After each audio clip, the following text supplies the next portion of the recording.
just want it. Can you see myself? Can you see myself? Can you see myself? Involves our first mission to the moon. Astronauts Armstrong, Aldrin, and Collins were not there alone.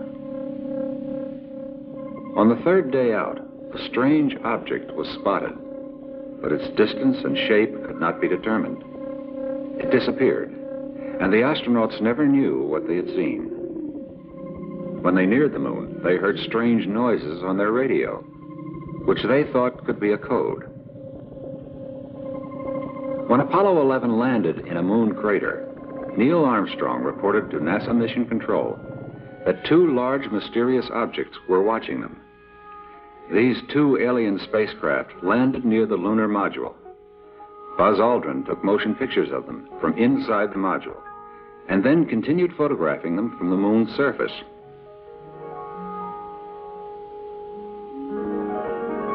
The aliens took off shortly after Armstrong and Aldrin stepped onto the moon.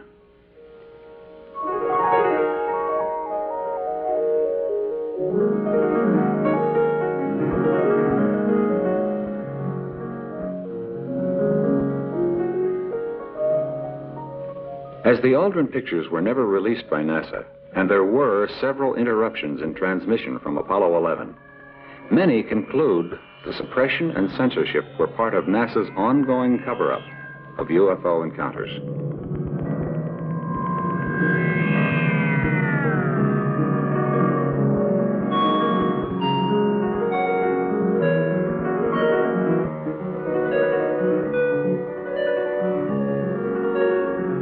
Despite government's secretive attitude and the playing down of all reports, ufologists have continued their investigations with fervor.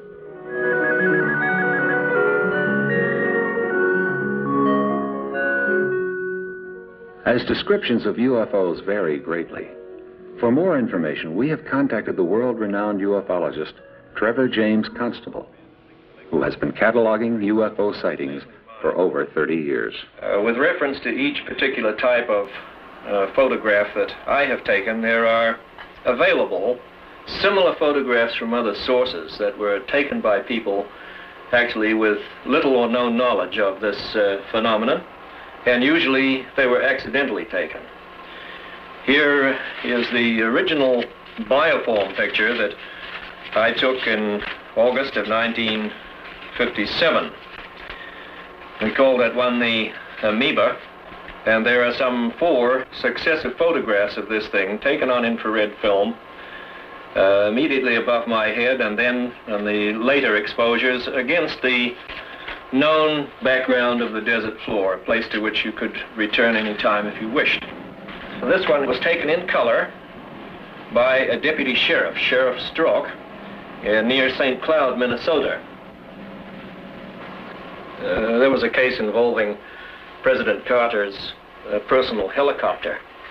A photograph was made by a civilian employee of the Defense Mapping Agency down there, and she was covering the president's departure. And there are perhaps 100 people watching the helicopter depart. And here is another one of a very similar type to the President Carter picture that was taken by Lee V. Ertley, a nationally known outdoor writer. This was taken in Utah. Again, the object was invisible when photographed.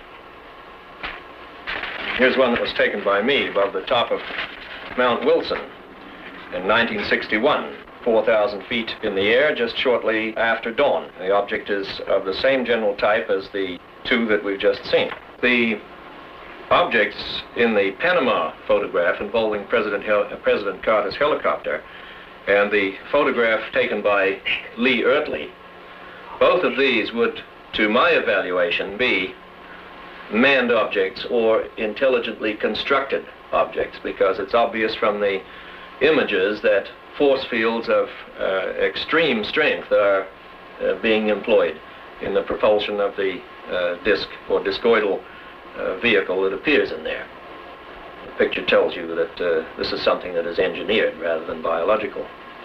Here's a bioform taken by Richard Toronto in Vallejo, California, taking a number of photographs of these amoebic type space critters.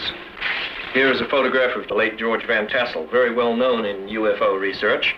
When this photograph was taken, was addressing a throng of some 2,000 people. The object above his head was not seen by anybody present. High-speed infrared film did make it apparent. These objects are appearing not only in Panama or over the Utah desert or in California, they're everywhere. For example, recently here in January of 1979, there was a tremendous controversy erupted over some sightings in New Zealand, in the New Zealand area. The clippings are here, and they involve pronouncements about these incidents by purported experts. In fact, the newspapers refer to them as experts. Well, there are no experts in this field. There are only people whose level of ignorance varies. And this is characteristic of much that has gone on since this whole thing broke in on the world. Astronomers and people like this who have some authority and standing immediately jump in with negative opinions over things on which they're not fully informed. All these things involve to some degree the activities of governments. And of course the role of our own government in maintaining secrecy on these things is itself a subject of considerable controversy. San Diego, California UFO researcher Timothy Shanks verifies extensive investigations by many governments, even though most will not acknowledge the existence of UFOs. Work in Europe, they are taking it a lot more seriously than here. The Netherlands, Brazil is also, England is experiencing a lot of sightings. All over the world, yes, Japan is interested. The USSR is very much interested. Venezuela, Argentina, Mexico, Brazil, Norway, Sweden, the Philippines, Chile, France, and Grenada. All of these people do officially state that flying saucers do exist, and some of them go even further and say they believe that they come from other worlds. A country that does not believe in the existence of UFOs is a country of deep sleepers. For instance, America, Russia, and England have studied UFOs for a number of years, and I think they have amassed sufficient information to know of their existence. But you see, they will not officially admit that they know of the existence of unidentified flying objects. Dr. George King, president of the Aetherius Society, an international authority on UFO investigations. Trevor Constable jumps into the ongoing governmental controversy. There is, however, no doubt, if one is to believe a distinguished Canadian scientist, that there is, in our country, a super-secret group, a super-secret scientific group through which all this critical UFO information is channeled. The late Wilbert Smith, who was a scientist with the Canadian government and headed the Canadian government's Project Magnet back in the 1950s, in an attempt to penetrate the propulsion secrets of the UFOs, stated in a tape-recorded interview made before his death that certain samples had been forwarded to him in Canada from Washington for analysis.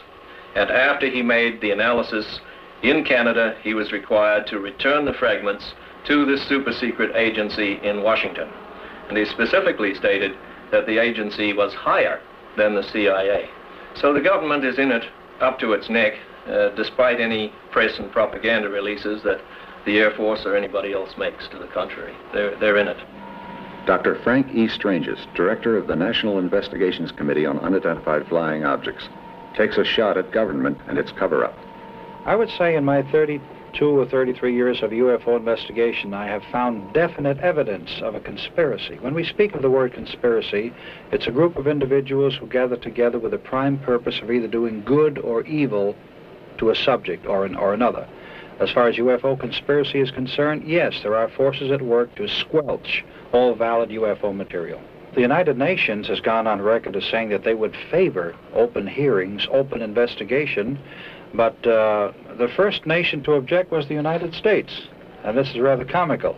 However, the United States Air Force still contends that UFOs do not pose any threat against the security of the United States, nor does it represent any more advanced technology other than we can meet. Man's vanity leads him to believe that he is the only intelligence in the universe, but there has to be something else out there. Too many hard facts lead to the conclusion that we are not alone, and some of us are being contacted by other intelligent forces. Dr. King tells of his personal encounter. It was an amazing happening. It's something which really did affect me very, very greatly. I became aware of a presence standing beside me. I did see Jesus physically. He was tall, he wore a robe which had a strange iridescent quality about it. It kind of shone in the light. Not like a phosphorescent article does, but in a rather unexplainable way to me. The whole figure made so much light that I could plainly see his face and his features. Beneath the robe, which was divided in the front, I could see that he had a purple belt, and in this purple belt there were some jewels. They seemed to glow from within. In his hand he had a small wand-like instrument. Beneath the robe he had on a jumpsuit type of thing. He had long brown hair and, surprisingly enough, blue eyes. He was tanned a golden brown color, as though he had been subjected to infrared bombardment, had been in the sunlight an awful lot. He leveled this wand at me, then I lost all consciousness. When the Master Jesus departed, he moved over to the side of me, and it was then that I regained consciousness. I saw a vehicle somewhat similar to this one here, this model here, a flying saucer, a scout patrol vessel, and it came down and hovered a few feet above the earth. I'm not sure how many feet, because I kind of saw the bottom of it, and I saw the three little domes on the bottom, and I saw a bright green ray, very, very bright green ray, come from the bottom of the saucer like this, and Jesus stepped to one side into the ray and he disappeared. I believe he was taken up into the craft in that way, because I saw this craft move through the heavens and join two more craft which had been hovering there during the whole experience. Mr. Robert Schofler recalls his mysterious encounter. I was sitting in a car, and suddenly the car was filled with a brilliant blue light. There was no sound. I looked up to the sky, and there was a beam of light coming down towards me. Then it went out, and there was nothing there. Another encounter is related by Mr. Armin in an interview in Los Angeles, California. And then I jumped up and stood in front of the tent, and a blue one flashed across the side of the mountain. Another one came over the top and lit up about 3 acres. And I turned to him, I says, "Joe, did you see that?" And he had his head covered up. And I went to shake him. And he says, "I'm asleep, leave me alone, leave me alone." And just then our campsite lit up as bright as day, and we blanked out. This photo was taken in Nanking by a Chinese soldier. An oil company employee was taking pictures from a drilling rig in Indonesia when he saw an object in the sky accelerating toward him.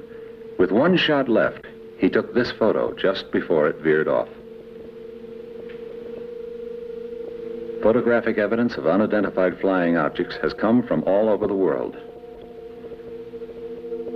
In June 1966, about 30 miles north of Albuquerque, New Mexico, this manned spacecraft was captured on film by leading UFO photographer Paul Villa. 3 years earlier, Villa shot this UFO as it passed over his head just above the trees, close enough for him to feel its heat. The saucer flipped on its edge, its lower half rotating. Then it traveled sideways while moving up and down. The ship hovered for some time. Mr. Villa estimated its size to be between 160 and 170 feet in diameter. This sighting covered a 5-minute time span. This photo was snapped near the Sandia Indian Pueblo. The angle at which the picture was taken gives the craft a cigar-shaped appearance, but in fact, it was disc-shaped. Robert Rinker, a field technician at the Chalk Mountain Laboratory in Colorado, unsuspectingly caught this UFO on film. He doesn't recall seeing it at the time the picture was taken, but did hear motor noises he attributed to a snowmobile. This impressive picture was taken by scientist Dr. Daniel W. Fry. This amoeba-type object is similar to those seen and photographed over Sydney, Australia. This was taken in the desert near Albuquerque, New Mexico on April 18, 1965. 5 hours later, in the same area, a second craft was visible for a few seconds. Flares used in a New Jersey civil defense test attracted this UFO. George Adamski shot this near Mount Palomar Observatory in Southern California. This was taken by Dr. Daniel Fry in Riverside, California. Observers from other worlds, intruders from other galaxies. However we describe them, the irrefutable facts are there. Something from somewhere has come. And through the development of the camera, the introduction of infrared photography, refined radar and sonar devices, laser technology, and many other scientific advancements, investigators have been given the tools needed to obtain tangible proof of their existence. One such investigator is Wendell C. Stevens, a retired U.S. Air Force lieutenant colonel. I was laying on a lounge chair in the backyard of my home, looking towards the Catalinas, and I was watching 2 jet fighters flying by, and as I was looking for them, ranging my eyes, I saw 2 little lens-shaped objects far beyond the jets, flying in a wobbling motion like a penny falling down in the last stages of falling down, one behind the other, and every time they'd turn in the sunlight, they would glint, one after the other, and they continued in a straight line until they disappeared beyond the Rincon Mountains to the east. Was there another encounter? The second time was at night. A friend had just left my house going across town, and he was up on the northwest side near Fort Lowell and First Avenue, and he stopped his car and gone to a telephone booth to call me and say, you know those things we were talking about? I think one is going over town right now. And I laid down the phone and went out to look, and sure enough, there was a soft, luminous orange ball coming from the direction that he told me to look in. And it came almost directly over my head. And it was still approaching, and I ran back in. I told him, yeah, I see it. I'm going to go back outside. He said, wait a minute, there's another one right behind it. So I watched that, and then I watched another, and after the third one, I went back in. I said, yeah, there's quite a few. There's still more coming, and 8 of them passed over, one behind the other, about 30 degrees of arc apart. This is one of the earliest known photographs of a UFO. It was discovered in old harbor records in Oslo, Norway, and is dated July 27, 1907. Fatima, Portugal, 1917. 12,000 people saw this huge UFO, which was photographed by a local newsman. This photo has been published countless times. It was taken in Washington, D.C. on July 29, 1952, of a large cluster of UFOs surrounding the Capitol building dome.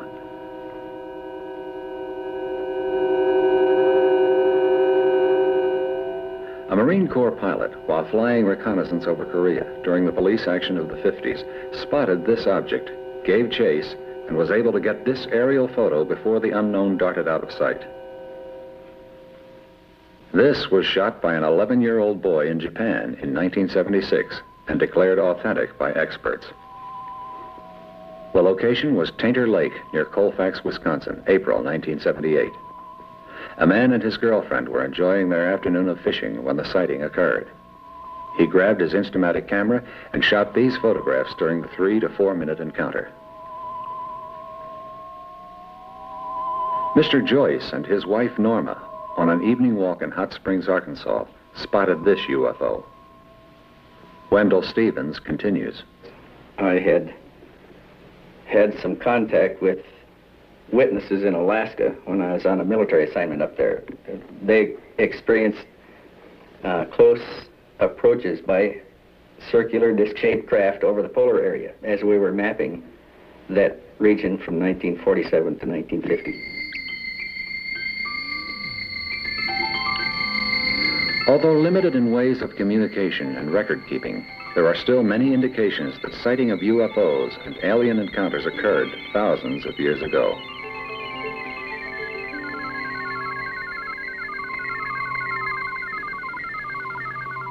Over 15 centuries ago, these drawings were made in the Magda Caves high in the Alps, recording an encounter with a spacecraft.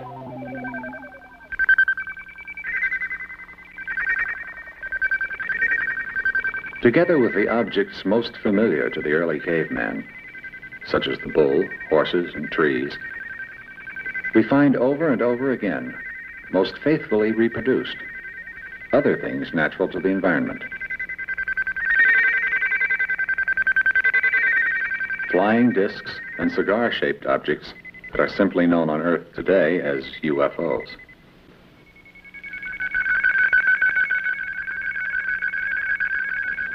When cataloged by archaeologists, amazing similarities were found between the shapes in the ancient drawings and the pictures being taken by UFO photographers today.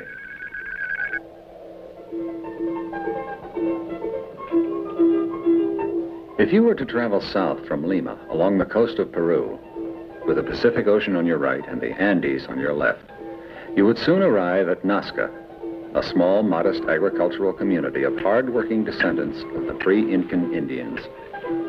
This rugged country has long been of interest to archaeologists, having been the site of the great Incan Empire.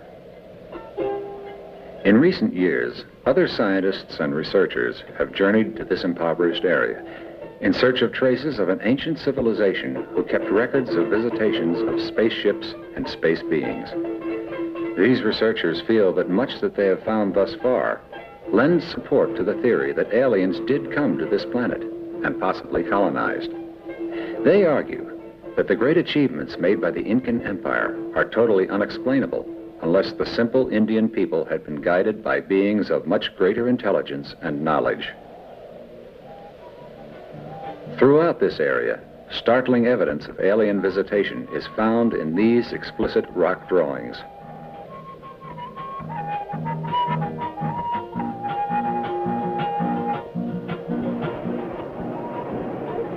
Modern Swiss writer Erich von Däniken, in Chariots of the Gods, advances the notion that some 30 to 50,000 years ago, visitors from another star system not only landed on Earth, but interbred with the ancient Indians living in the area, leading to the interesting possibility that the present-day Nazcans are the descendants of those alien visitors of the past.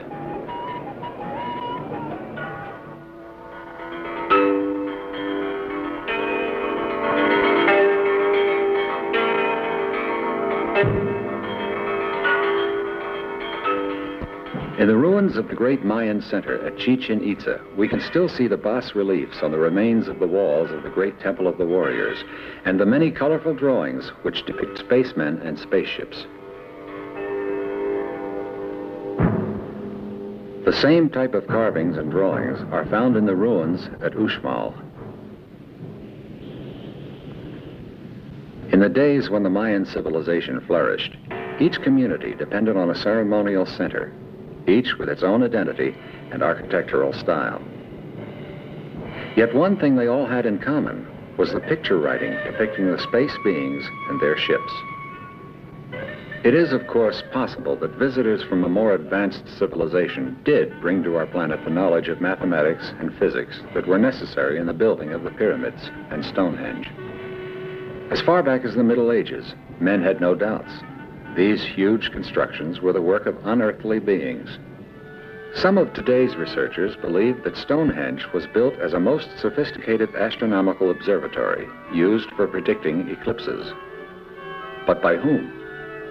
Surely not the Neolithic farmers who resided on the Salisbury Plain, who were without a system of writing or numerical notation.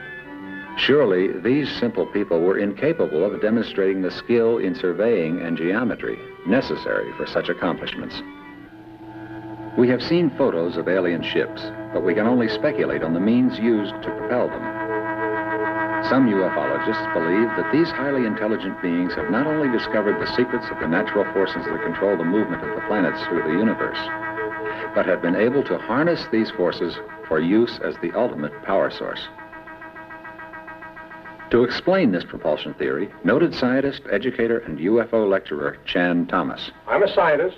I've been involved in the field of cataclysmic geology for about 15 years. This is an unknown science in the English-speaking countries. Well, not exactly unknown, but it's not taught in any formal educational course. It was started in the European countries of France, Switzerland, and Germany in the 1750s. The pursuit of this science leads us to a track which requires the solution of the inner energy structure of a planet to explain the periodic geological upheavals which occur all over the planet. Now let's take a look at the cross-section of our Earth. First we have an inner core, 860 miles in radius. Outside that, an outer core, 1,300 miles thick, which exhibits all the properties of a molten liquid. And then outside that, the mantle, which is 1,800 miles thick, which is largely solid. It has a molten layer 60 miles down. Then outside that, the radiation belts, inner belt being protons, and the outer belt being electrons. Now, it is these radiation belts which draw free energy from space into the planet. And this energy courses through the planet, concentrating in the area of the outer core, and it's this very concentration that makes the outer core molten. And then it leaves the Earth out the South Pole. And it is the coursing of this energy which makes the Earth rotate west to east once a day. And it is this very energy structure which makes every rotating planet rotate west to east as the energy goes through it. Now, something we've learned from this is that the inner energy structure of every rotating planet is the same, no matter what its size. And it tells us that gravity on the surface of those planets, no matter what the size of the planet, is the same. And I mean gravity in terms of pull per unit area. If you were to go to Saturn or Jupiter, as large as they are, you'd weigh almost the same on the surface as you do right here. This means that life, as we know it, is much more plausible than we were led to believe up to now on any planet, as long as it's rotating, no matter what the size of that planet. This is intriguing, isn't it?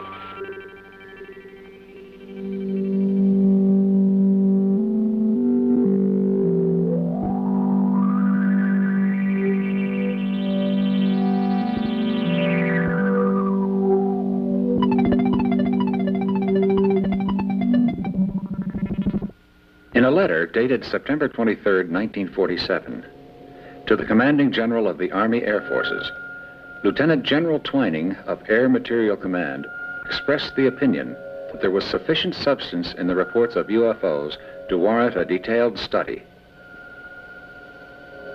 On December 30th, 1947, Project Sign, later known as Project Blue Book, was born.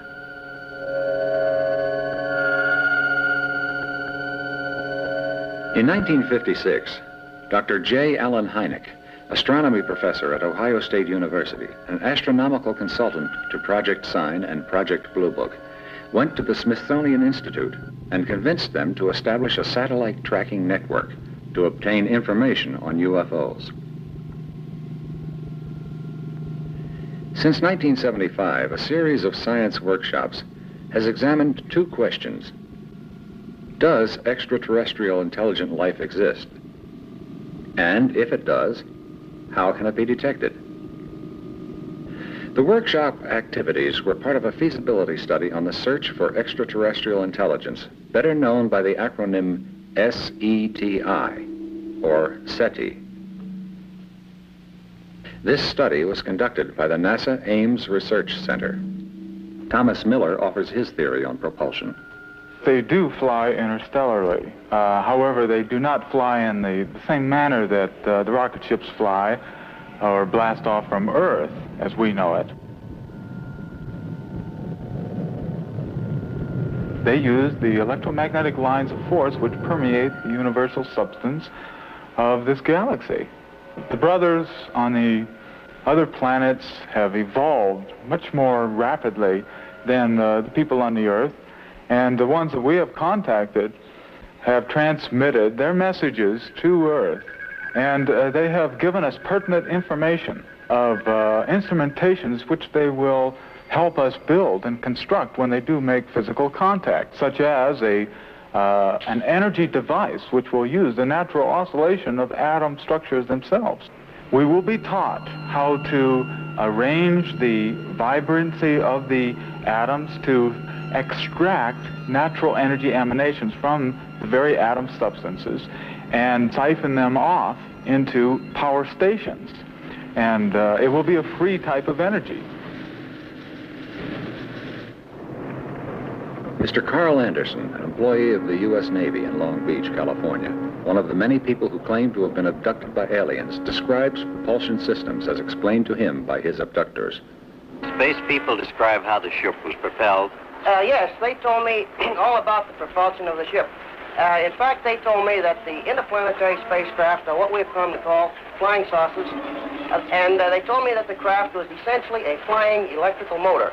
The field coil turning in one direction, the rotor or the armature going in the opposite direction, propelled by a power in the center, such as a battery, of a type which we're not familiar with. They told me that when these two counter-rotating sources revolve to a speed relative to the Earth as it turns in its axis, in relation to its mass, that it becomes weightless due to the fact that the electromagnetic lines of force thrown off by the craft repel the magnetic lines of force that the Earth create and thus propel it away from the Earth's surface. Now, by reverse polarity, this can be made to attract and thus pull back toward the planet again. By neutralizing this effect between the attraction and the repelling force, this is how they are known to hover in one spot. Dr. King is in closer agreement with Mr. Thomas. We have the large mother craft. These can be tremendous size. They have a capability of, shall we say, tuning into natural magnetic forces which do flow very freely through this galaxy and transferring that into kinetic energy. The usual type of scout patrol vessel, like that in this little model here, which, by the way, is made exactly to scale. This is a model of a scout patrol vessel, which is about 32.5 feet in diameter. Now, this vessel here has three propulsion units. One I won't mention at this time, it's too complex. The other, again, it's capable of tuning into the natural flow of forces throughout the universe. But the third one is very interesting. As these vehicles operate for the most part quite near to a planetary mass, such as Earth or another planet, they're able to reverse the flow of gravity. The space people know, by the way, that gravity has two poles, rather like a magnet. A magnet has a north and a south pole. Gravity has a positive and negative pole. And they're able to reverse the flow of this gravity so that a planetary mass can repel the vehicle or attract it. This is often the reason why some scout patrol vessels fly in a rather, shall we say, erratic manner. This is an artist's impression of the third satellite. On the top, there is a huge crystalline dome for collecting the sun's energies. At the bottom, there's a power matrix for transmitting the sun's energies after they have been conditioned by the enormous crystals within the craft. This next drawing gives you a rough idea of the position of the third satellite. You see the impression of the sun, the energy is being collected by the dome at the top and transmitted to Earth through the power matrix at the bottom. This alien was photographed in Milan, Italy, before the shouts of other witnesses frightened it away. These alien figures became visible only after the film was developed. Sir Cedric Allingham, former RAF pilot, photographed this giant alien in Scotland. In 1973, a family, while traveling near Mexico City, encountered this strange object. They fled the scene after getting these photos, which have been declared genuine by Robert Padilla, Special Service Director of Kodak Mexico. Near Rio de Janeiro on October 8, 1977, Antonio La Rubia, a bus driver, walked to a large field near his home to wait for his ride to work. It was 2:15 in the morning, and the dim light made it difficult to identify the enormous leaden object blocking his path. Suddenly, an intense blue light illuminated the field, and 3 robot-like creatures appeared beside him. The next thing he was aware of was being inside a ship and being examined by the aliens, at which time he claimed they took a sample of his blood and made drawings with it on a TV-like screen. The next thing he knew, the spacecraft had disappeared and he was standing in front of the bus terminal where he worked. Persistent hounding by the press drove La Rubia into seclusion. In May of 1977, an Air Force officer and his son were driving in the country near Buenos Aires when the youngster spotted a huge capsule in the sky which ejected 3 luminous objects, then took off. Moments later, the 3 scouts disappeared in the same direction. A commercial pilot was returning to Rio de Janeiro from the international airport. About a mile from the field, he saw an object in the sky.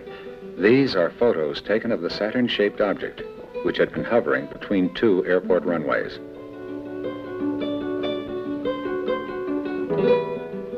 A young architect in Maldonado, Uruguay, was driving home when bright light flashed in the sky and he saw this silvery object. Fortunately for his reputation in the community, a lady in a nearby farmhouse verified the sighting. Others relate their experiences with alien beings.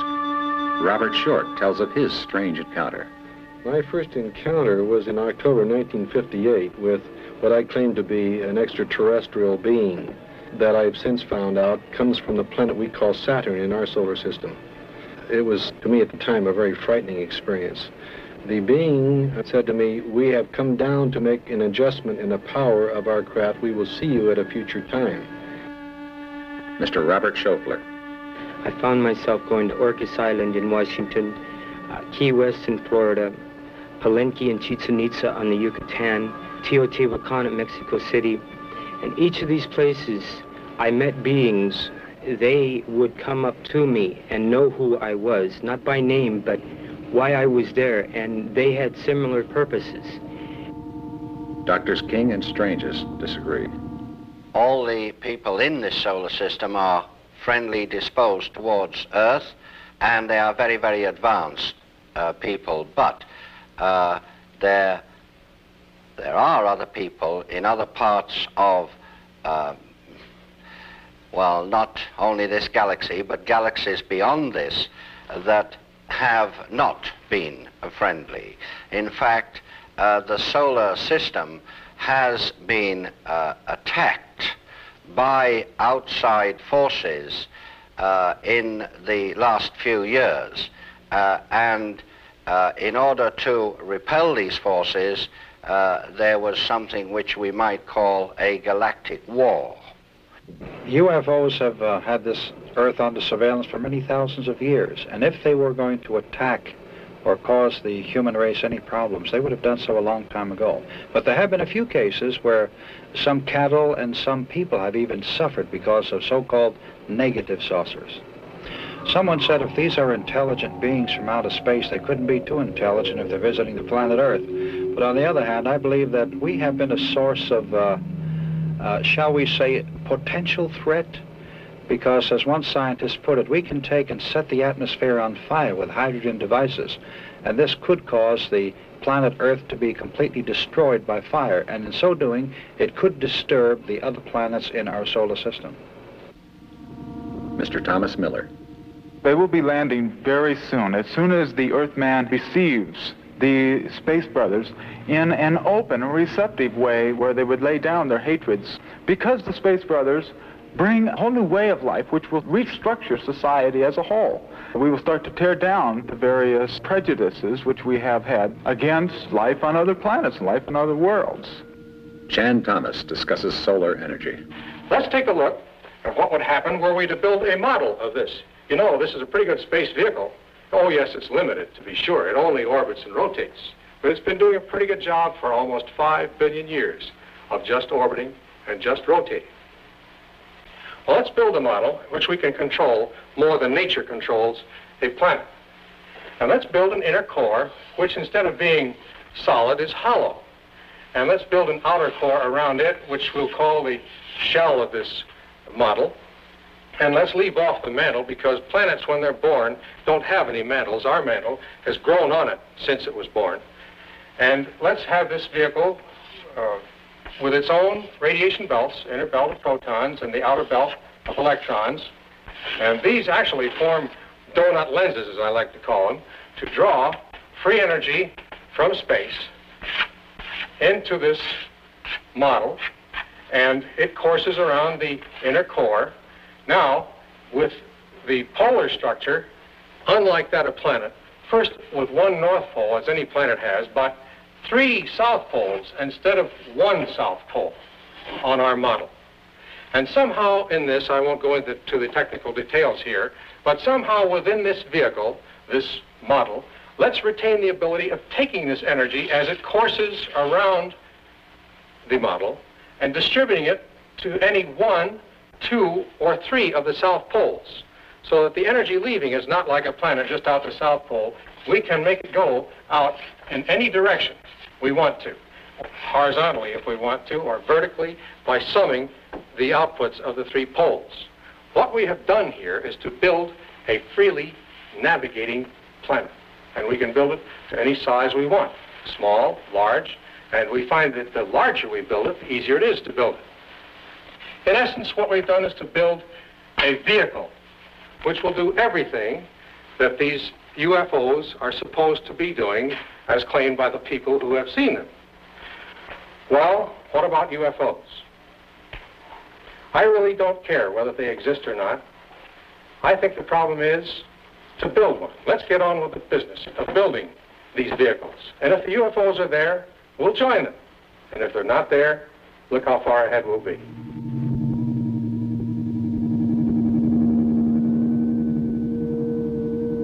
Over the past few decades, there has been increasing debate about the existence of intelligent life in space. More recently, there has been a growing interest in the ways of detecting intelligent extraterrestrial life forms. In a letter dated September 23, 1947, to the Commanding General of the Army Air Forces, Lieutenant General Twining of Air Materiel Command expressed the opinion that there was sufficient substance in the reports of UFOs to warrant a detailed study. On December 30th, 1947, Project Sign, later known as Project Blue Book, was born.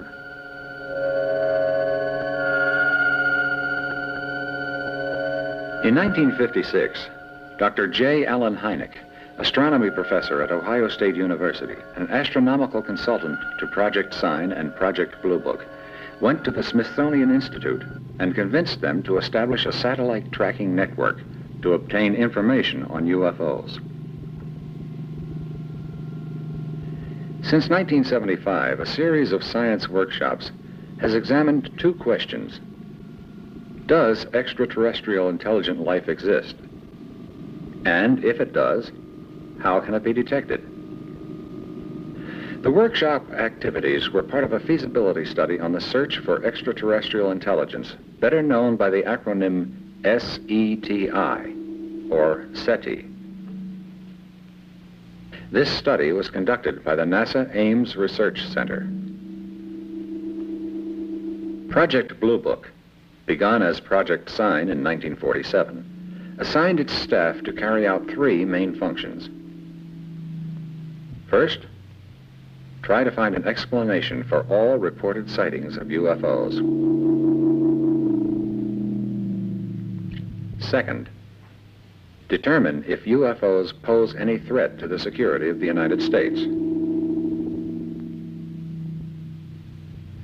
Third, determine if UFOs could contribute any advanced technical or scientific knowledge. Blue Book officers were stationed at every Air Force base in the nation. The project produced what the Air Force considered a satisfactory explanation for most of the nearly 13,000 sightings reported through 1969. Of the unexplained UFO incidents, the official statement is, the description of the object or its motion cannot be correlated with any known object or phenomenon. On the basis of Blue Book reports, the Air Force drew the following conclusions. First, no UFO has ever given any indication of threat to the national security. Second, there is no evidence that UFOs represent technology beyond present-day scientific knowledge. Third, there is no evidence that any UFOs are extraterrestrial vehicles. Many skeptics charged that the Air Force was not telling all that it knew, and the transfer of the responsibility of UFO research from the Air Force to the University of Colorado in 1969 did little to end the suspicions and outright accusations of cover-up and censorship.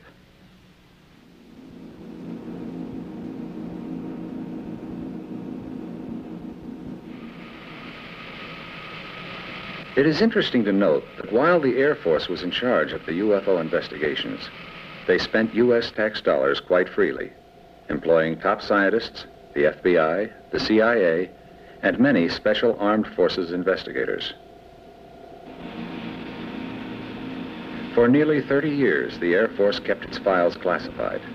But now, with the release of the Project Blue Book reports to the public, you can read for yourselves the actual interviews, reports, and transcribed conversations of witnesses to UFO activity, and draw your own conclusions.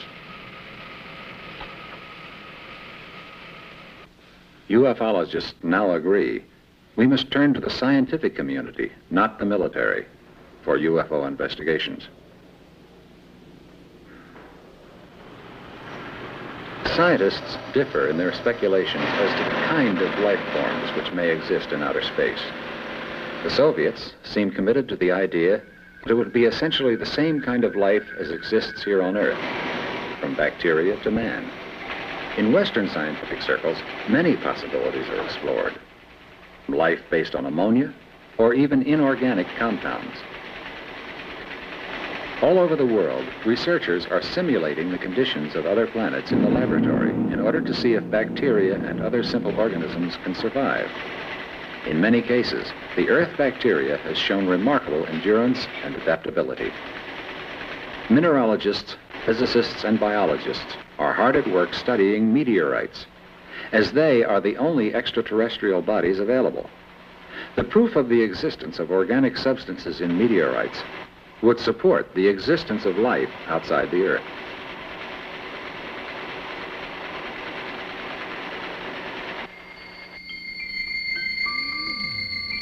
If there are extraterrestrial civilizations out there, what is the best way to communicate with them?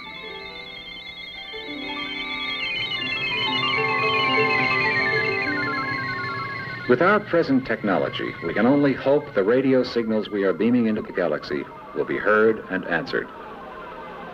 Some say we have been heard, and that UFOs are explorers who have come to study the source of the transmissions. During the last solar eclipse of the 20th century, Dr. Halldór Hallsson, a local dentist, took several photos from his vantage point on the beach in Iceland. He did not know until his film was processed that he had photographed this UFO. A few miles down the beach, Mr. K.G. Jensen of Germany was there to record the historic eclipse. Jensen did, however, notice the UFO and deliberately photographed it. Several other people reported seeing the UFO that day.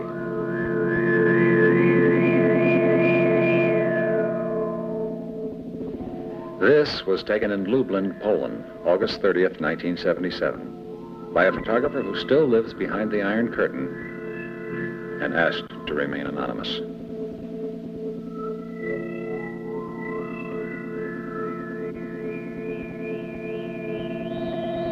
Patricia Monin tells her story.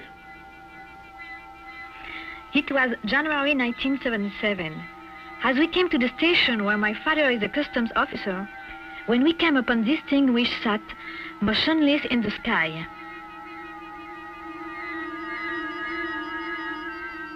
Professor A.Y. Bonillo took this on August 12, 1883. Millions of light years separate us from other galaxies.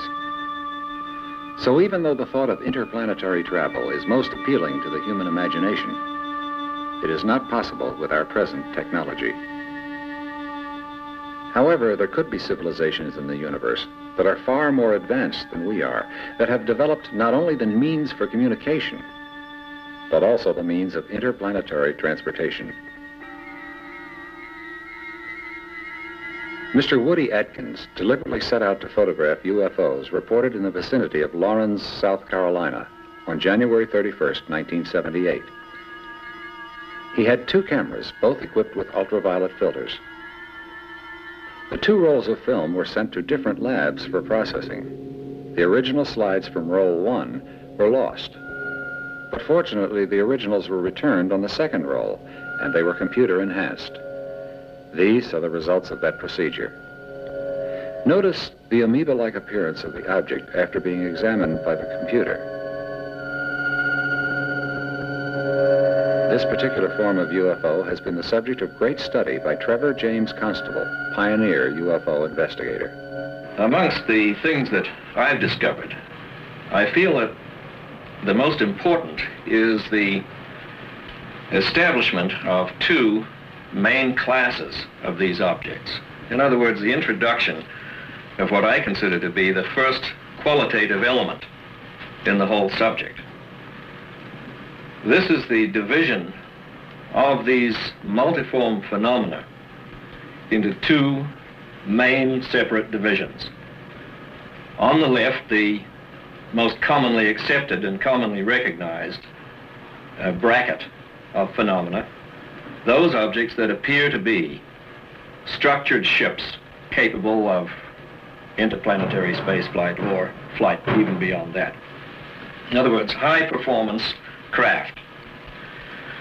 And on the right, in the other main bracket, living organisms that are native to our atmosphere and which represent a whole new branch of biology and indeed a complete biological revolution.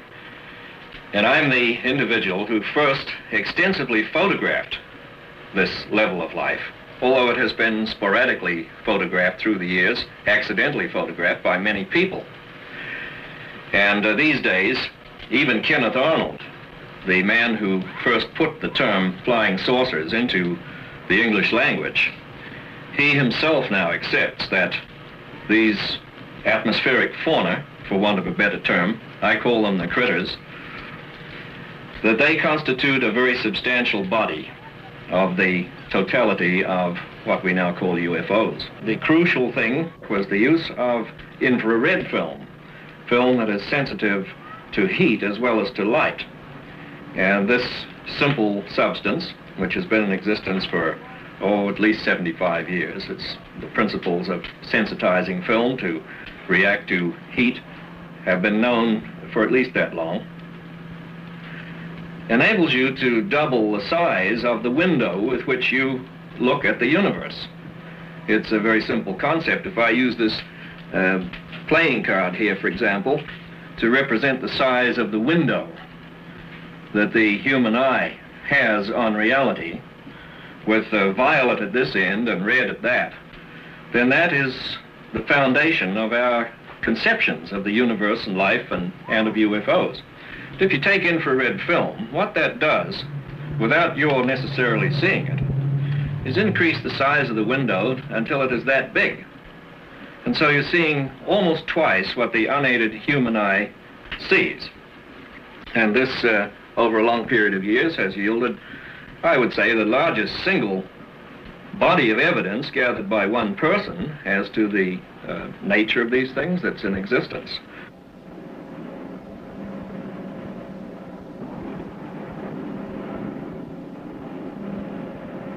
The critters, as I call them, the living organisms of whatever kind in the atmosphere that are unseen. And they are self-contained mind-body units just like we are. A human being, when all's said and done, is an integrated mind-body unit. And these organisms are of the same order as that, although much lower on the evolutionary scale than we are. On the other side, you have what are obviously manned constructs. They are devices of some type that are propelled by manipulations of energy that we do not yet technically understand, and to which we are just beginning to gain fringe access. But the two aspects of UFOs, the critters on the one hand and the craft on the other, each of which have to be given equal value in an objective investigation, these two things are mutually confused because the energy form involved is the same. The energy that propels the critters is used technically by the ships. That's the way I conceive of it as being put together. One of the most interesting aspects of the UFO syndrome is the recurrence of reports of abductions of Earthlings by aliens from outer space. One of the oldest organizations involved in an investigation of abductions is the Aerial Phenomena Research Organization, headquartered in Tucson, Arizona. We interviewed its co-founder, Mr. Jim Lorenzen. Scientific consultant staff and investigators around the world. We collect reports from all around the world, and we analyze these reports and make some judgments as to their merit, and we accumulate a library which is available to scientists to study. This is a job that has not been undertaken by anyone else. We feel it's a need that really needs to be fulfilled. Travis Walton was in the National Forest in central Arizona in company of 6 other people. They saw at close hand an unidentified flying object. Travis approached it and was struck by a beam of some kind which knocked him down. The other people fled the scene. When they saw some lighted object apparently leave the scene, they came back to look for Travis, but they didn't find Travis. Travis showed up 5 days later at a different location, and he told of having been held aboard some craft by strange aliens. That's the essence of the story. It was quite a difficult one to investigate. When Travis first appeared after this experience, he was in bad physical shape, and our first approach there was to get him to some medical doctors. The witnesses in the Travis Walton case were subjected to polygraph tests because they were suspected of having done away with Travis, and the test took place 5 days after the incident. All of the 6 that took the test passed except one, and his test was determined to be just no test because he couldn't calm down even in answering his own name. He was upset about the idea that he might have done something to Travis. But all these men passed the test that they had seen an object. Travis was subjected to the first test 10 days after his disappearance, and that test was poorly administered, and it was done under bad circumstances, and he failed it. We went back testing under the ideal conditions, and he passed, and he has since then passed additional tests, and he has passed the PSE test administered by the inventor of the machine. The PSE test determines stress in the voice, the assumption being that a person lying will show stress in the same way that polygraph picks up stress. Now, We use this quite often when we have just single witness testimony and we have it on tape, because all we need is the tape. So it's a very convenient tool for truth verification.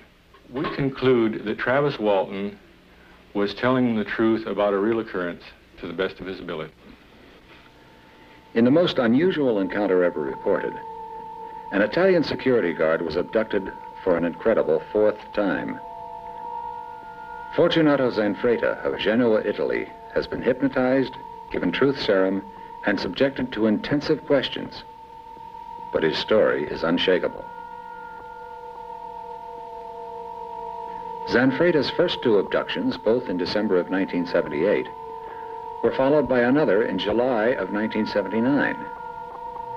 Then on December 2nd, 1979, a year after the first abduction, he was kidnapped again. After the last occurrence, eyewitnesses reported seeing the alien spaceship take off only a short distance from where Zanfretta was found. Jim Lorenzen tells of the Walton investigation. This young man in question contacted us by mail, sent us some photographs that he'd taken. And our first approach then was to analyze the photographs to see if there was any probability that they were hoaxed. They seemed to be genuine, so our next step then was to contact the young man and to check somewhat into his background and to become acquainted with him. Then our approach from there on is sort of like criminal investigation. We subjected his testimony to PSE, and he took a polygraph test to verify the truthfulness of his testimony. And also, since the man did report that he was abducted and that he saw aliens aboard a strange craft, we have had him draw what he saw aboard the craft, and we are also having an artist produce a model of the alien that he described. This is a model of an alien, based on information supplied to artists by abductees William Herman and Travis Walton.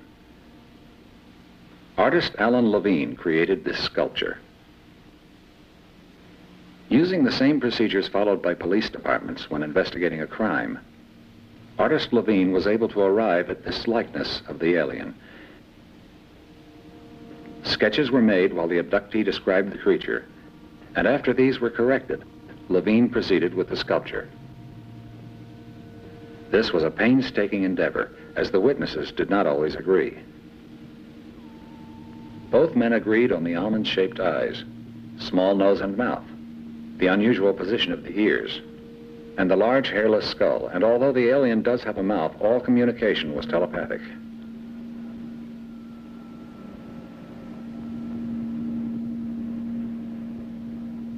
We try not to coach the witnesses in any manner by facial expression, because we find, for instance, that quite often the subject of some kind of an encounter is looking to us for answers and is trying to please us. So we have to avoid that part in order to get an objective report.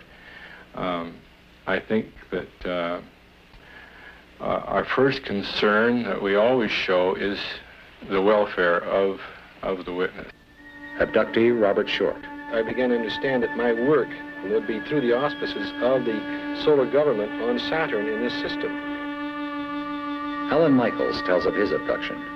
I was enveloped in a shaft of light, and as I went up this shaft of light, I just looked back, saw my body, and went right up out of it into a mothership in outer space. Your memory is very vivid, very sharp. There is a very strange phenomenon which has occurred in many cases of abduction. The victim has no conscious memory after seeing the spacecraft. They do not remember being kidnapped.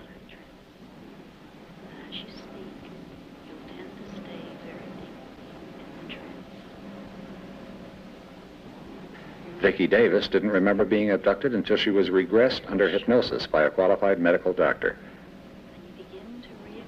Her only clue to her abduction was a recurring nightmare. Because she does not wish the publicity or notoriety, the doctor treating Vicki has asked to remain anonymous.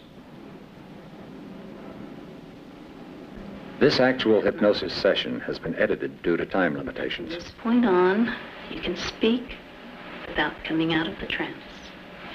As you speak, you'll tend to stay very deeply in the trance. Your memory is very vivid, very sharp. And you begin to re-experience in vivid detail everything that happened to you on that night. And from this point on, you can speak without coming out of the trance. As you speak, you'll tend to stay very deeply in the trance. So just begin telling us what you're experiencing, what you're seeing.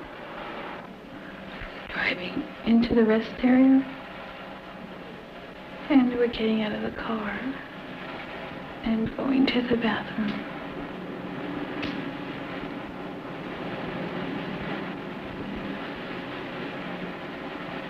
And we're looking for a phone. Why do you want a phone, Vicki? Because we've seen some type of a crash, a big light in the sky. It was terrible. And we want to call the police to tell them. Do you find a phone? There's no phone. What do you do then?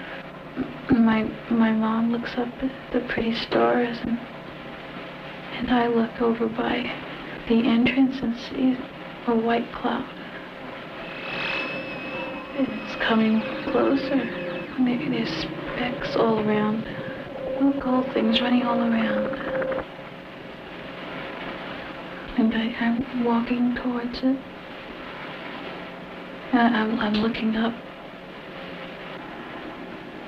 It's big and round.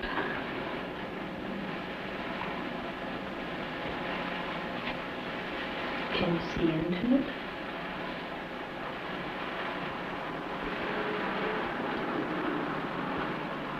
Are there windows? No.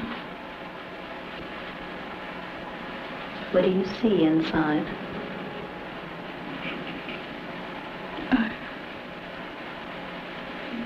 I'm on a table now. Like a table, but it's not a table. How is it like a table? It's long, and it's off the ground. Do you know how you got there? No.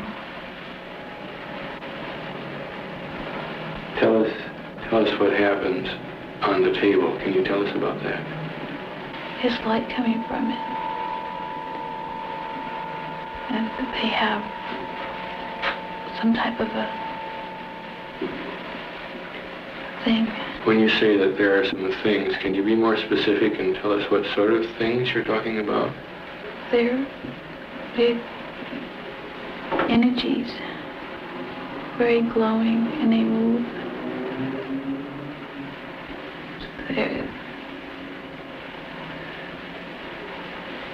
Do they have a shape that you can describe?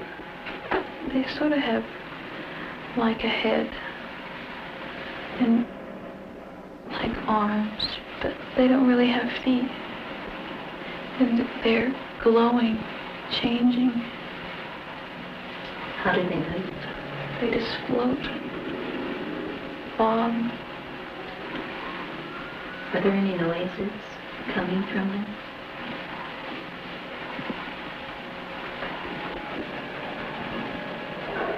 Do they have eyes, faces? They have some black spots, 2 black spots.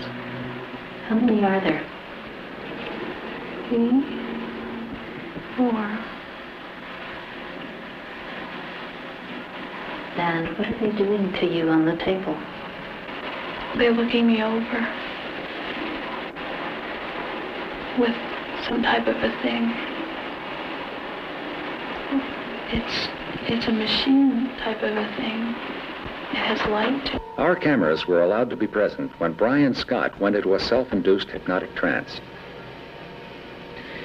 During the trance, his eyes rolled back in his head, and he spoke in a voice which claimed to be Voltar, an alien from another planet. Testing proved the voice was not that of Brian Scott. Yonder. Code. 020-020. We understand that the probe wishes to impart information at this time. We're willing to receive this information now.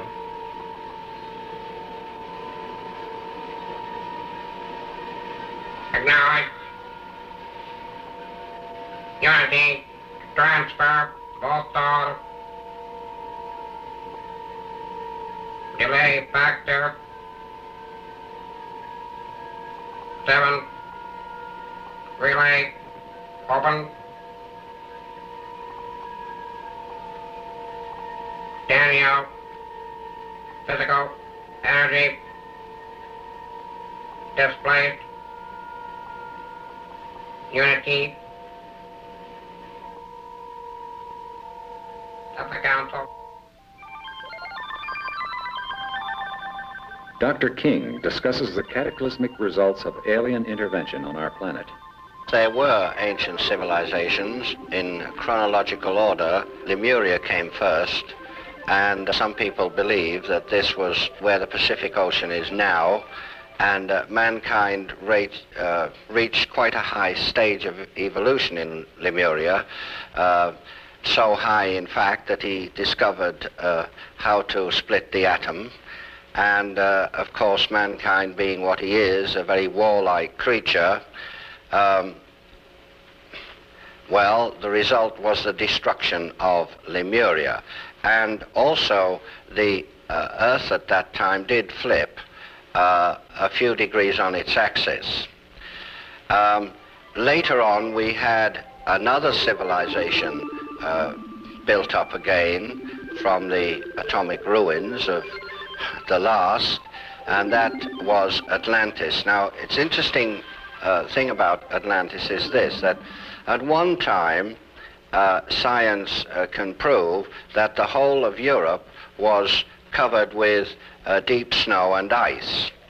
And some catastrophe happened very quickly, which altered the course of the Gulf Stream so that it flowed nearer to the coast of Europe and up through and actually near the tip of the north of Scotland. Some people believe that this was a part of the continent of Atlantis going down.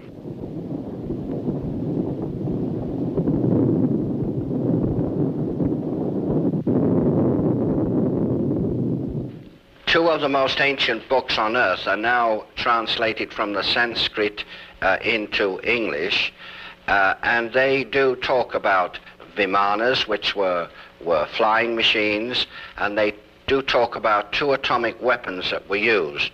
One, the Brahma weapon, and the other called Indra's Dart. There was an atomic war, and the result of this atomic war was the destruction of Atlantis.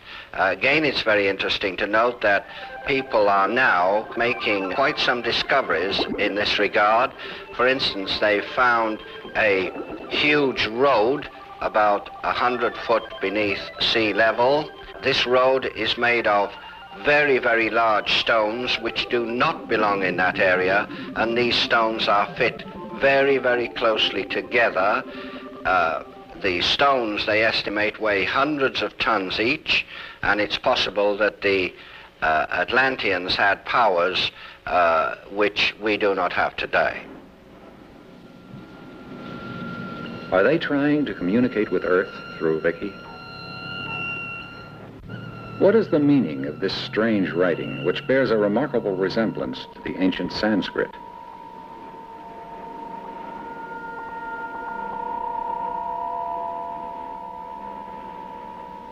What is the meaning of Prayana?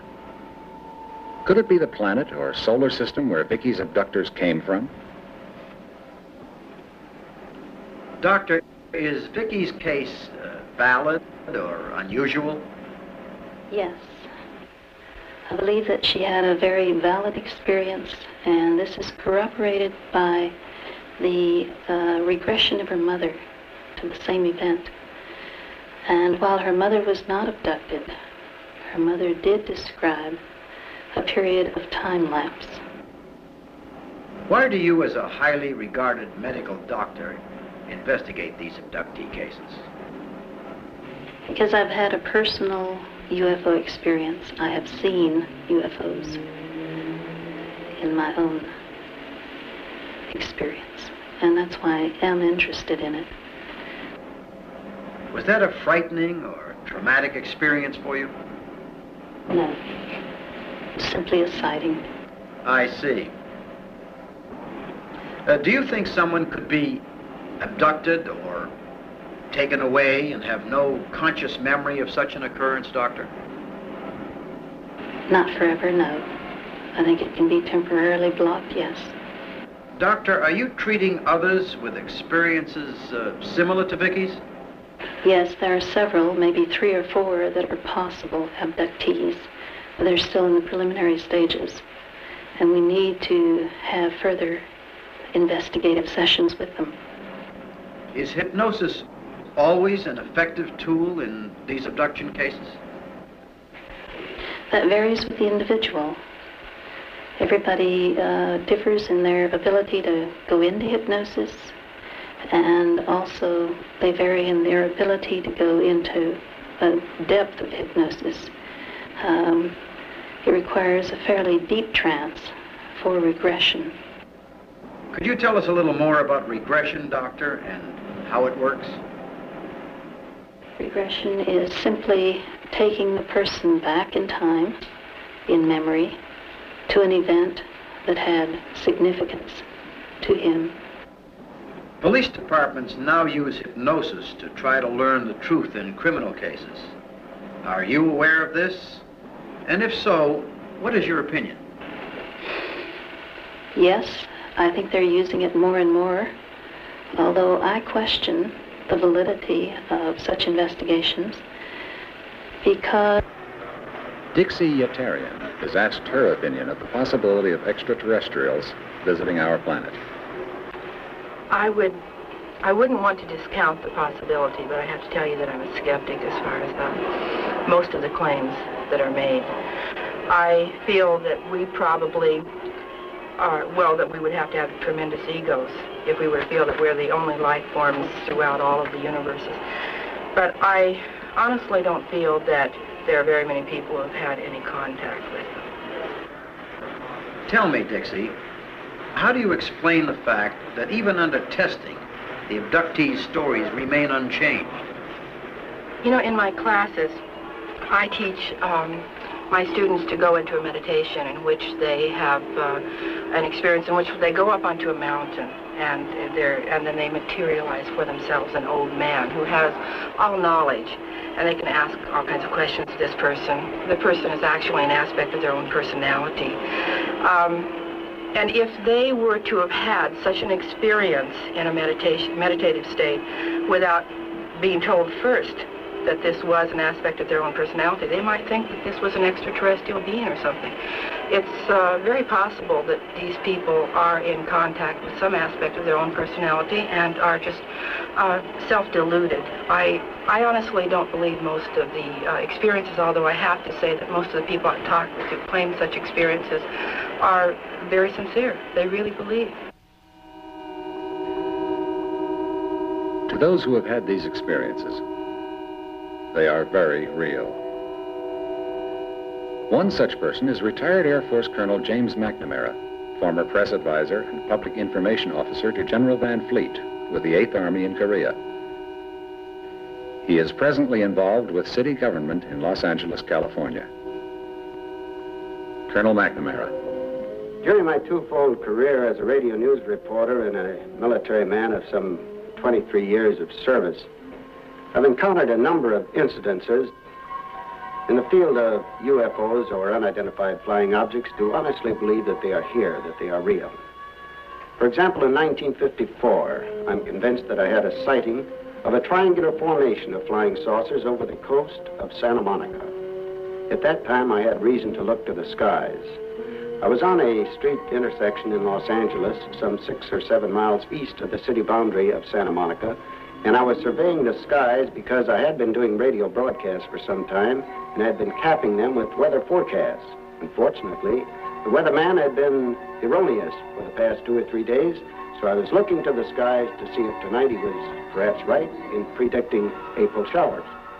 Now, my gaze was captured by 3 luminous discs over the coast of Santa Monica, arranged in triangular fashion. I watched these discs for approximately a minute, and then suddenly, with intervals of 2 or 3 seconds between the disappearance of each disc, they disappeared, one followed by another, and they all went in a path of a northwesterly direction, leaving no trail whatsoever behind them. What was incredible was the fact that they seemed to vanish as if the sky was nothing more than a sponge. That's how fast they seemed to disappear.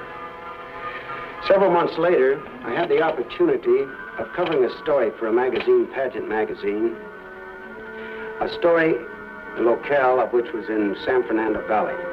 This had to do with a UFO sighting and a subsequent dropping of some very fine material, mysterious material, if you will, which I like to call angel's hair because it resembled the angel's hair which we decorate our Christmas trees. Now, the story itself was not too impressive to me. It was an impressive story, but the real impressive thing to me was the fact that the United States Air Force dispatched a major to interview me as the author of the story and the people to whom I talked to get the story, which demonstrated to me that the United States Air Force regards the UFO and any phenomena attached to UFO certainly as within the realm of possibility and probability, certainly not on the borderline of science fiction. Mr. Michael Barton, California author and lecturer, does not doubt his experiences. The people who were with him at the time of the sightings believe it too. I have seen UFO on a number of occasions. One time at Harmony Grove, California, when we were at a convention, a saucer did appear, and a number of people saw the flying saucer directly over the lecture hall. This was in 1960. Recently, as recently as July 15th, 1965, I was with a party of 6 people, and we did observe 3 UFO demonstrating their maneuvers over Lake Elsinore, California, for 3.5 hours. We observed them through binoculars.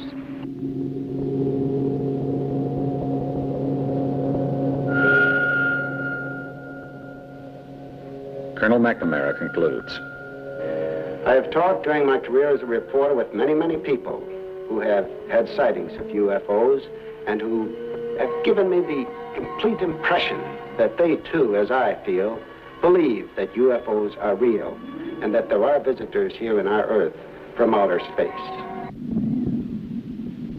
Alan Michaels makes a startling claim. There are some 2 million people in telepathic bodies on this planet now, making ready to receive Earth people to bring them into the kingdom of God. Dr. King claims there are at least 3 people from another planet living on Earth today. Ruth Norman, known as Space Ruthie, while preparing for the arrival of more extraterrestrials, speaks from her California base. Greetings, Earth people. I am your Space Fleet Coordinator. I'm the forerunner for the space people who will be landing before long now on your Earth planet.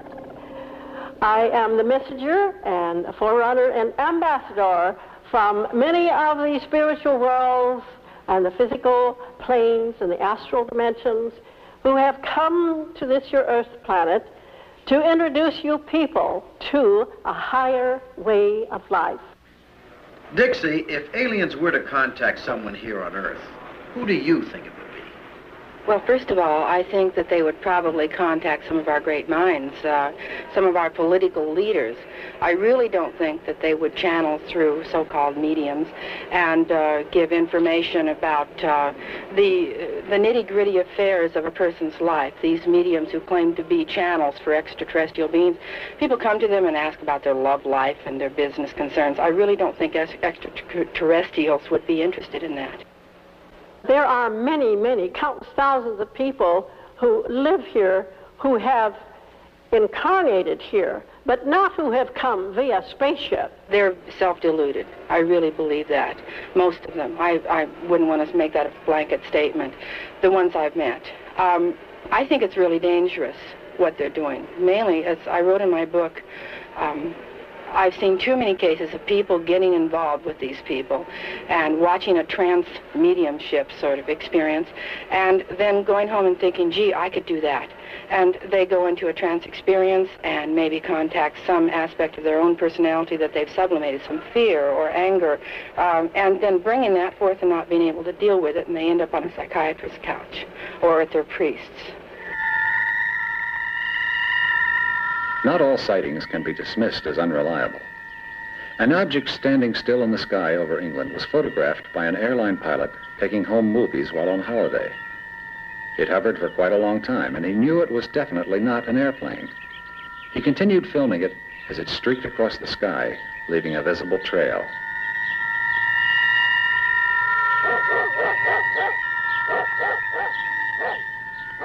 This film was turned over to the British military intelligence for examination. After extensive investigations, they were unable to identify the streaking object, and they classified it a UFO.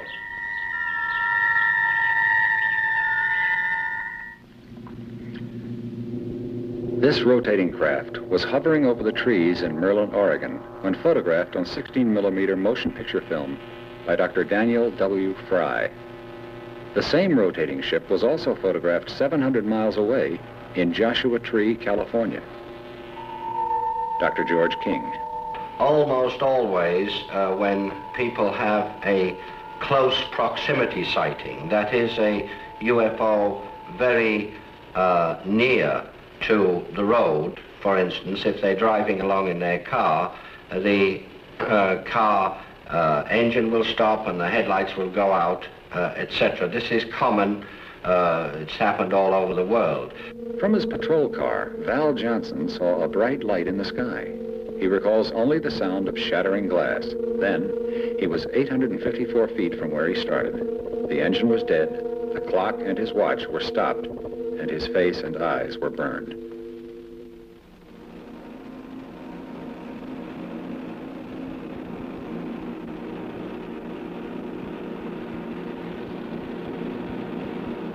Based on the many unanswered questions facing scientists and researchers in the field of unidentified flying objects, the search for extraterrestrial intelligent life must continue. We must, as recommended by SETI, establish a listening network with greater capacity, perhaps by the use of space probes or other satellites. If we do not find intelligent life elsewhere, we will have learned how precious our human culture is and stress our responsibilities to the preservation of our planet. On the other hand, were we to hear but a single extraterrestrial signal, we would know one great truth. It is possible for a civilization to maintain an advanced technological state and not destroy itself.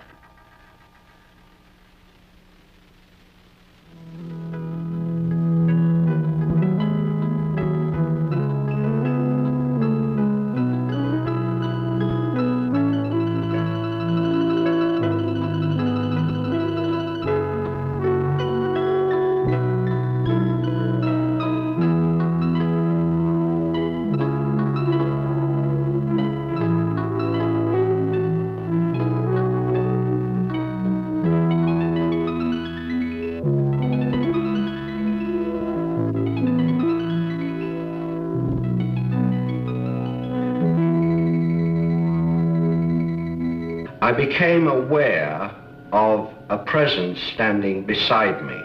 I did see Jesus physically. He was tall, he wore a robe which had a strange iridescent quality about it. It kind of shone in the light. not like a phosphorescent article does, but in a rather unexplainable way to me. The whole figure made so much light that I could plainly see his face and his features.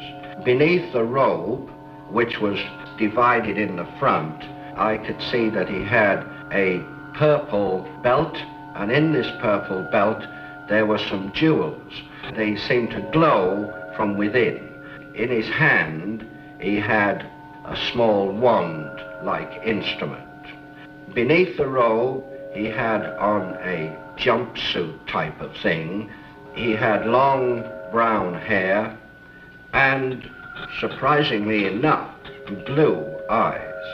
He was tanned a golden brown color, as though he had been subjected to infrared bombardment, had been in the sunlight an awful lot.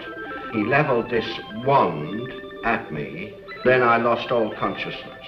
When the Master Jesus departed, he moved over to the side of me, and it was then that I regained consciousness. I saw a vehicle somewhat similar to this one here, this model here, a flying saucer, a scout patrol vessel, and it came down and hovered a few feet above the earth. I'm not sure how many feet, because I kind of saw the bottom of it, and I saw the three little domes on the bottom, and I saw a bright green ray, very, very bright green ray, come from the bottom of the saucer like this, and Jesus stepped to one side into the ray and he disappeared. I believe he was taken up into the craft in that way, because I saw this craft move through the heavens and join two more craft which had been hovering there during the whole experience. Mr. Robert Schofler recalls his mysterious encounter. I was sitting in a car, and suddenly the car was filled with a brilliant blue light. There was no sound. I looked up to the sky, and there was a beam of light coming down towards me. Then it went out, and there was nothing there. Another encounter is related by Mr. Armin in an interview in Los Angeles, California. And then I jumped up and stood in front of the tent, and a blue one flashed across the side of the mountain. Another one came over the top and lit up about 3 acres. And I turned to him, I says, "Joe, did you see that?" And he had his head covered up. And I went to shake him. And he says, "I'm asleep, leave me alone, leave me alone." And just then our campsite lit up as bright as day, and we blanked out. This photo was taken in Nanking by a Chinese soldier. An oil company employee was taking President's departure. And there are perhaps 100 people watching the helicopter depart. And here is another one of a very similar type to the President Carter picture that was taken by Lee V. Ertley, a nationally known outdoor writer. This was taken in Utah. Again, the object was invisible when photographed. Here's one that was taken by me above the top of Mount Wilson in 1961, 4,000 feet in the air, just shortly after dawn. The object is of the same general type as the two that we've just seen. The objects in the Panama photograph involving President Carter's helicopter and the photograph taken by Lee Ertley, both of these would, to my evaluation, be manned objects or intelligently constructed objects, because it's obvious from the images that force fields of extreme strength are being employed in the propulsion of the disc or discoidal vehicle that appears in there. The picture tells you that this is something that is engineered rather than biological. Here's a bioform taken by Richard Toronto in Vallejo, California, taking a number of photographs of these amoebic-type space critters. Here is a photograph of the late George Van Tassel, very well known in UFO research. When this photograph was taken, was addressing a throng of some 2,000 people. The object above his head was not seen by anybody present. High-speed infrared film did make it apparent. These objects are appearing not only in Panama, or over the Utah Desert, or in California. They're everywhere. For example, recently here in January of 1979, there was a tremendous controversy erupted over some sightings in New Zealand, in the New Zealand area. The clippings are here, and they involve pronouncements about these incidents by purported experts. In fact, the newspapers refer to them as experts. Well, there are no experts in this field. There are only people whose level of ignorance varies. And this is characteristic of much that has gone on since this whole thing broke in on the world. Astronomers and people like this who have some authority and standing immediately jump in with negative opinions over things on which they're not fully informed. All these things involve, to some degree, the activities of governments. And of course, the role of our own government in maintaining secrecy on these things is itself a subject of considerable controversy. San Diego, California UFO researcher Timothy Shanks verifies extensive investigations by many governments, even though most will not acknowledge the existence of UFOs. Work in Europe, they are taking it a lot more seriously than here. The Netherlands, Brazil is also, England is experiencing a lot of sightings. All over the world, yes, Japan is interested. The USSR is very much interested. Venezuela, Argentina, Mexico, Brazil, Norway, Sweden, the Philippines, Chile, France, and Grenada. All of these people do officially. I just wanna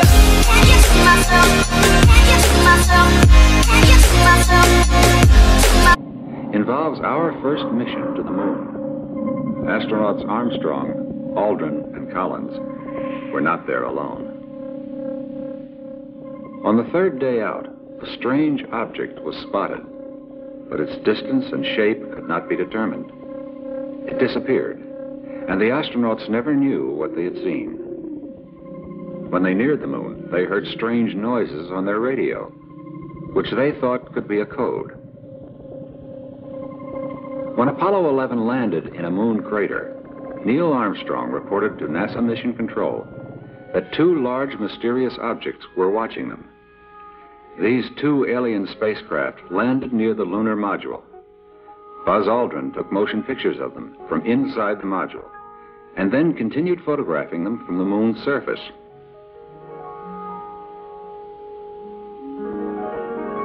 The aliens took off shortly after Armstrong and Aldrin stepped onto the moon.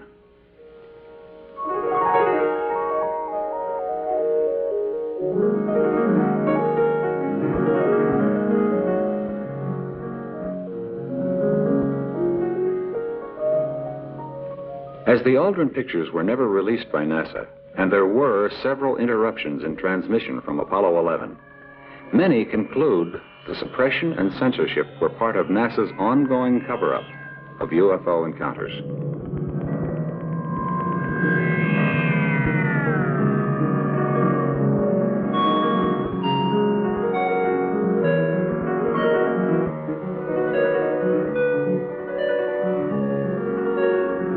Despite government's secretive attitude and the playing down of all reports, ufologists have continued their investigations with fervor.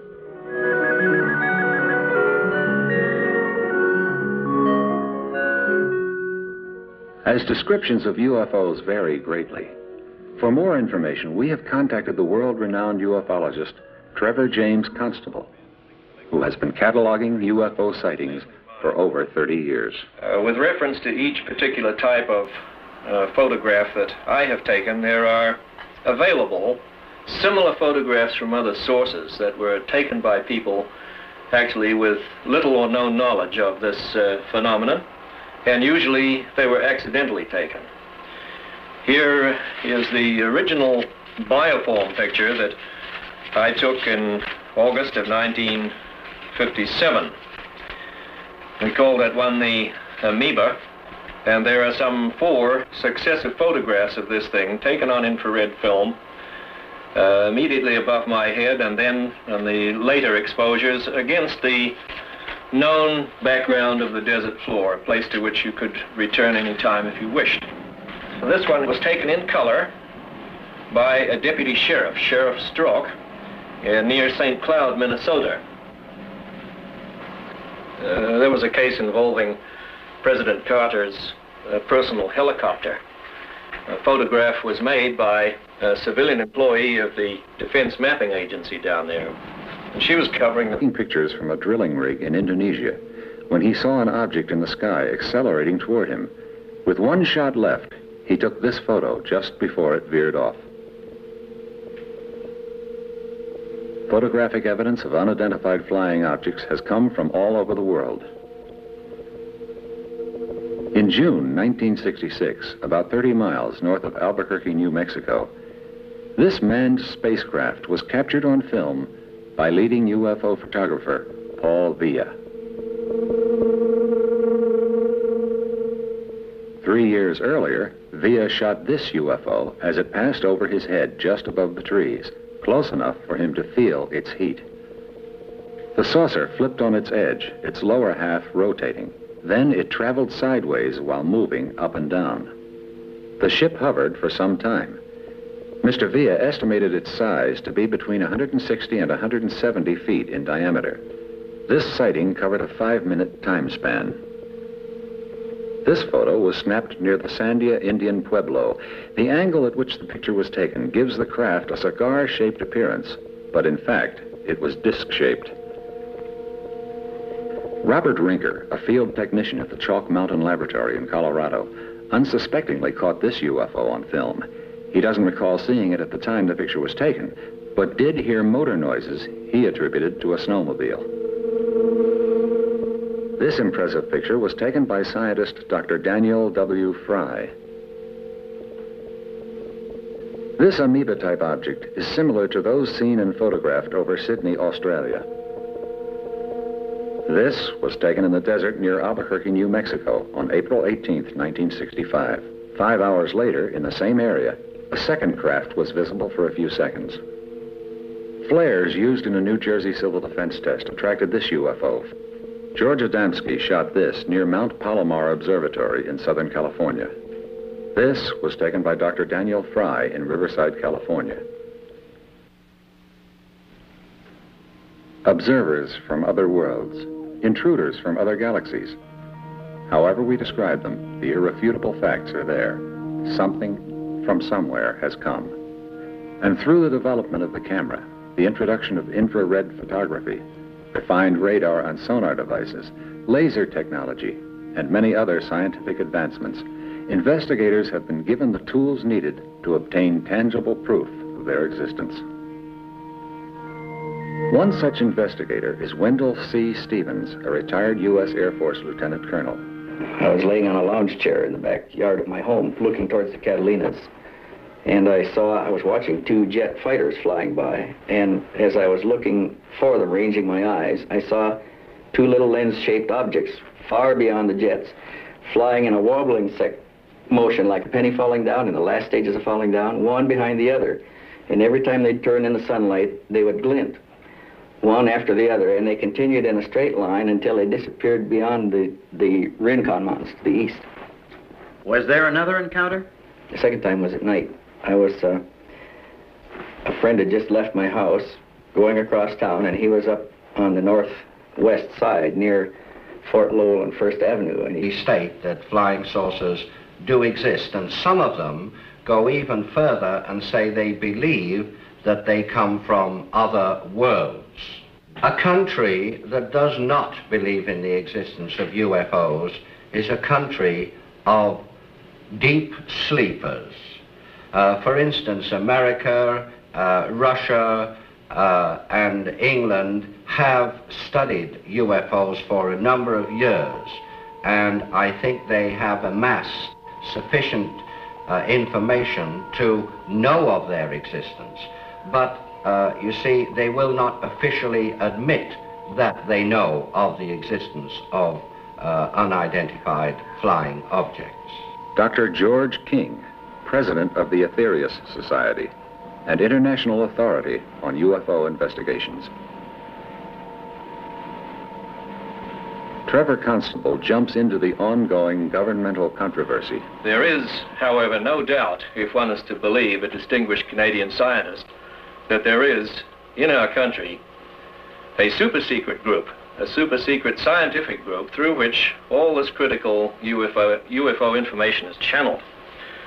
The late Wilbert Smith, who was a scientist with the Canadian government and headed the Canadian government's Project Magnet back in the 1950s, in an attempt to penetrate the propulsion secrets of the UFOs, stated in a tape-recorded interview made before his death that certain samples had been forwarded to him in Canada from Washington for analysis. And after he made the analysis in Canada, he was required to return the fragments to this super-secret agency in Washington. And he specifically stated that the agency was higher than the CIA. So the government is in it up to its neck, despite any press and propaganda releases that the Air Force or anybody else makes to the contrary. They're in it. Dr. Frank E. Stranges, director of the National Investigations Committee on Unidentified Flying Objects, takes a shot at government and its cover-up. I would say in my 32 or 33 years of UFO investigation, I have found definite evidence of a conspiracy. When we speak of the word conspiracy, it's a group of individuals who gather together with a prime purpose of either doing good or evil to a subject or another. As far as UFO conspiracy is concerned, yes, there are forces at work to squelch all valid UFO material. The United Nations has gone on record as saying that they would favor open hearings, open investigation, but the first nation to object was the United States, and this is rather comical. However, the United States Air Force still contends that UFOs do not pose any threat against the security of the United States, nor does it represent any more advanced technology other than we can meet. Man's vanity leads him to believe that he is the only intelligence in the universe, but there has to be something else out there. Too many hard facts lead to the conclusion that we are not alone, and some of us are being contacted by other intelligent forces. Dr. King tells of his personal encounter. It was an amazing happening. It's something which really did affect me very, very greatly.